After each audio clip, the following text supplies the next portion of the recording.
गुलाबी शरारा। ये गाना बहुत फेमस हो रहा है और YouTube पर इसके 28 मिलियन से ज़्यादा व्यूज़ हो चुके हैं। बड़े से बड़े क्रिएटर सिंगर इंदर आर्या के इस गाने पे अपनी रील्स बना रहे हैं और पॉपुलर भी हो रहे हैं। लेकिन ये भी सच है, इससे पहले सिंगर इंदर आर्या ने इस गाने की वजह से मात्र 10 से 15 हज़ार रुपये ही कमाए होंगे। और यहीं पे आती है एक कड़वी सच्चाई उत्तराखंडी एंटरटेनमेंट इंडस्ट्री की, जिसके बारे में कोई बात नहीं करना चाहता। उत्तराखंड की म्यूज़िक इंडस्ट्री में बिल्कुल भी पैसा नहीं है। अगर आप एक्टर हैं तो आपको बहुत कम पैसे में काम करना पड़ता है। अगर आप थोड़े बहुत फेमस हैं तो आपको 6,000 से 10,000 रुपये एक गाने के मिल जाएंगे। और ये बात बड़े एक्टर्स की हो रही है। अगर आप बिल्कुल छोटे लेवल पे काम कर रहे हैं, बैकग्राउंड आर्टिस्ट हैं, तो पैसे को तो आप भूल ही जाइए। फेमस डांसर और एक्ट्रेस श्वेता महारानी ने अपने एक इंटरव्यू में कहा था कि वो जितना पैसा मांगती हैं, अगर उन्हें उतना पैसा नहीं मिलता है तो वो उस प्रोजेक्ट को ना कर देती हैं। अगर मैं ज़्यादा बोलूँ तो कहीं मेरा हाथ से गाना ना चला जाए। बिल्कुल है, वो डिपेंड करता है कि आप किस तरीके से डील कर रहे हो उसके ऊपर। मेरे को भी तो मिल रहा है, ट्रू। मैं तो गाने छोड़ देती हूँ।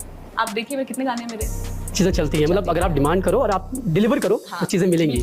और यही सभी आर्टिस्ट को करना चाहिए।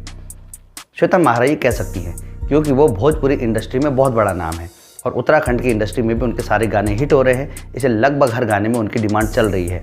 लेकिन अगर आज के समय पे कोई लोकल आर्टिस्ट ऐसा करने की सोचे तो उसको घर बैठना पड़ जाएगा।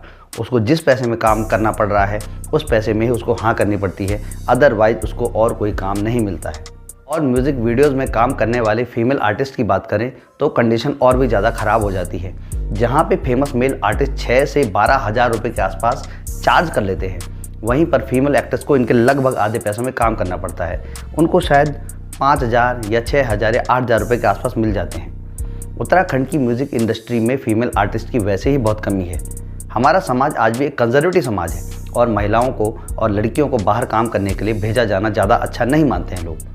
खासतौर से इस तरह की इंडस्ट्री जिसमें म्यूज़िक है, डांस है, इस तरह की इंडस्ट्री को लोग अभी भी बहुत अच्छे तरीके से एक्सेप्ट नहीं कर पा रहे हैं। कोई फैमिलीज़ हैं जैसे नताशा शाह और श्वेता महारा, उनकी फैमिली उनको सपोर्ट करती हैं और इस वजह से वो इंडस्ट्री में आगे भी बढ़ पाती हैं।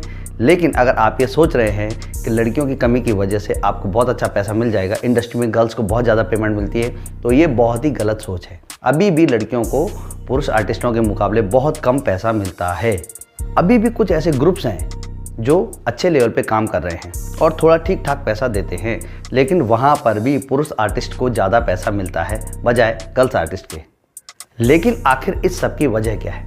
आर्टिस्ट के पास पैसा ना होने का कोई ना कोई कारण तो होगा और उसका एक बड़ा कारण है उत्तराखंड में प्रॉपर इंडस्ट्री का डेवलप ना होना। आज भी सरकार की तरफ से या अन्य संस्थाओं की तरफ से आर्टिस्ट को कोई भी किस्म का सपोर्ट नहीं मिलता है। उत्तराखंड में एंटरटेनमेंट इंडस्ट्री की हालत बहुत ख़राब है और कई बार नामचीन आर्टिस्ट इसकी आलोचना कर चुके हैं। इंडस्ट्री में काम करने वाले आर्टिस्ट, चाहे वो सिंगर हों, चाहे राइटर हों, म्यूज़िक डायरेक्टर हों या एक्टर्स हों, उनकी कंडीशन बहुत ख़राब है और उनको इतना भी पैसा नहीं मिल पाता है कि जिससे अपनी रोज़मर्रा की ज़रूरतों को पूरा कर सकें। सिंगर्स और एक्टर्स स्टेज शो पर ही डिपेंड हैं और इसके अलावा उनकी आमदनी का दूसरा स्रोत होता है यूट्यूब, लेकिन इसमें भी नाम भर की ही कमाई है। और सरकार की तरफ से सपोर्ट की बात करें तो उसे तो आप भूल ही जाइए। किशन महिपाल जैसे बड़े एक्टर्स इस लेवल पे बात कर चुके हैं कि उत्तराखंड के लोक कलाकारों को जगह जगह अपमानित किया जाता है, उनको उनका वाजिब हक नहीं मिलता और न ही इतना पैसा दिया जाता है जिससे उनकी रोज़मर्रा की ज़रूरतें पूरी हो सकें। जिम्मा दिया गया संस्कृति विभाग को कि आप कलाकारों का वो शोषण कर रही है कलाकारों का। उसने आज तक किसी कलाकारों का मनोबल नहीं बढ़ाया है। वो अपने अगर आप एक अच्छे लेवल की म्यूज़िक वीडियो को प्रोड्यूस करना चाहते हैं तो उसमें कम से कम 15 से 20 लाख रुपए का खर्चा आता है। मैं एक अच्छे स्तर के गाने की बात कर रहा हूँ, लेकिन इतना पैसा किसी के पास नहीं होता और कम से कम बजट में ये काम करना पड़ता है, जिसकी वजह से न तो गानों की क्वालिटी सुधर पा रही है और न ही वीडियो की क्वालिटी सुधर पा रही है। इस वजह से उन्हें यूट्यूब या अन्य सोशल मीडिया प्लेटफॉर्म से भी उतना अच्छा पैसा नहीं मिल पाता है। अगर एक बॉलीवुड के म्यूज़िक वीडियो या किसी पंजाबी गाने से तुलना करें तो उनका बजट 25 से 50 लाख रुपए के बीच में होता है। यहाँ पे म्यूज़िक, एडिटिंग और एक्टर्स को अच्छा पैसा मिलता है, लेकिन उत्तराखंड में इस तरह की किसी भी किस्म की सुविधा सरकार या किसी भी तरफ से नहीं मिलती है और लोग अपना पैसा लगा करके 15 से 20 हज़ार रुपये में अपने एल्बम को पूरी करने की कोशिश करते हैं। हर महीने लाखों गाने आते हैं, लेकिन कोई ही गाना है जो पॉपुलर हो पाता है और उससे कलाकार को थोड़ी बहुत कमाई मिल पाती है। नरेंद्र सिंह नेगी जी ने अपने एक इंटरव्यू में बताया था कि उनको एक गाने को प्रॉपर तरीके से बनाने में 2 से 2.5 लाख रुपए खर्च हो जाते हैं। ये शायद आर्टिस्ट को अच्छा पैसा देते हैं और एडिटिंग वगैरह को भी अच्छा पैसा खर्च करने के बाद ही अपने गाने को प्रेजेंट करते हैं। इसके बाद वो गाना आपके सामने आता है और इसी वजह से यूट्यूब पे केवल इस तरह के गाने बनाए जा रहे हैं जो आपको अच्छे लगें, डीजे में बजाए जा सकें, लोग उस पर डांस करें और गाने पॉपुलर हो सके।